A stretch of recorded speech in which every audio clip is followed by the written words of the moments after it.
nipa ba ko ya na mpanimfo ese wabo abaya bi etuo wo Kumase Adum amando afim abaya wo mfinhia aduonu nsia no ene ye da edi nkan ya wokwa kopia asem dibia na mpanimfo atoto na no na yenkwa ahoma so yi na yamane boni oheme ntawia wona ene wogina mu court honom ye ni nkomo oheme ma hai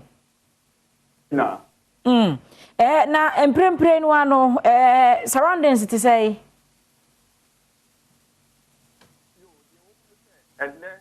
Being Kaya, Inspector Ahmed Chumesi, or one of the tycoon, a BP court of your Pina, a beg of 4 as soon as no, or what the other one say, Kumo, one Casa, Nipito Mucho, Abaya, Victoria, the power with you see at Junusia, what happened in Saint Majua, Kumase Adum. Now, a bit in Kai Freddy, and everything of what, on the board of Tim, or 40 and essay, Senia, and now so. Board dompim e court fie na ete senia namso e ma tycooni otwe ntuo edi de dofui awuo na kwaduboni ACP Kofi Blagoji e na wo hyase etoto wura na no e kire se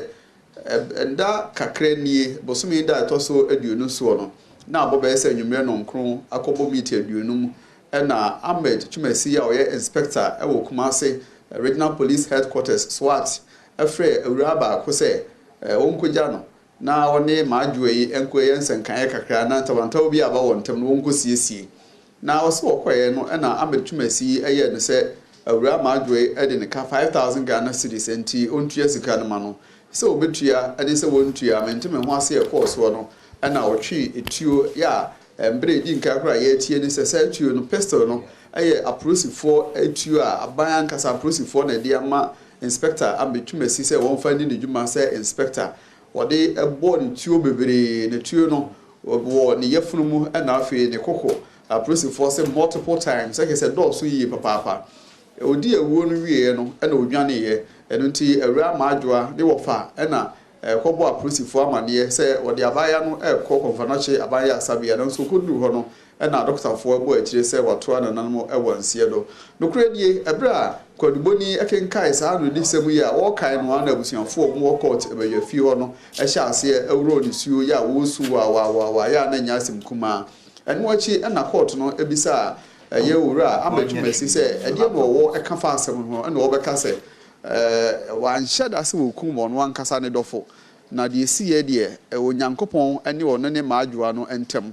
enti kwaduboni no san sori bio eka se eye ne ya se wo no ankasa prosipani ya inspector obekwa akodi anyambranse metise wa bra process ahene IGP ne mpanimfo tempentin kwa na nadwo no omo na se obema process adwuma no anya dimpa na nipa okodi sa abone etise no sabe so anye corporal wonye ebia sergeant anase onye constable mpo enokodi sa adwuma na emom inspector mu ya abayama ni tuo koye sa ade ne nti wosre se abusuafo nka wa komanto won yam se sadi aprosifo de abasa hare eye adwuma ekwokyere no saa nso na obedi asem na kye hwehwemu na no kura bi ewum bia no wode atodwa ade nti ose court ne se nka court ne makwai na wonfare nkoto kukum na mebosme de to so aduasa so no wonsa begina court badwafo anim biu ema kwa panimpa woti adwamu eye PM boaben kwansa egitu mu se wonfa nkosie prosifo kukum na bosme da etoso aduasa mail mu no wonsa megina abadwafo anim biu no kura nie sade na busuafo no boafuo ene sade ne wani abere a ebimpo epa won no to ase ahwetwe won ho epa se nko benya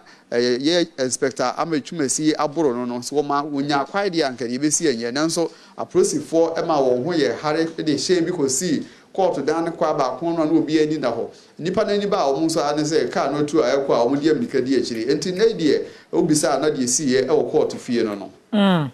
ohime yada sepa ne amaneboy a wodi free Asante Mantemo abroye busia na se ohime ntewia no kwa Asante Mantemo Insura FM wonom no odi ne dwuma ekoya wonom